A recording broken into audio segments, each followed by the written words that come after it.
Sa right side guys, makikita mo yung mga tower na yan, maliliit. Yan yung sign na dyan dadaan yung mga aeroplano dahil may signal po yan sa gabi, umiilaw.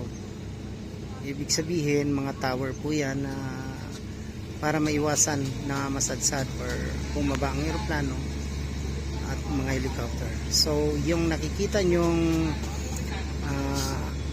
bundok na yan na maputi, yan po ay kabahagi pa rin doon sa road, sa island cement na kinukuha nila ng materials pang gagawing semento.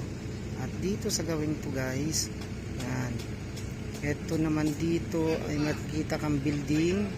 Yung building na yan, yan yung prison building na gawa ng Antipolo Municipal Hall.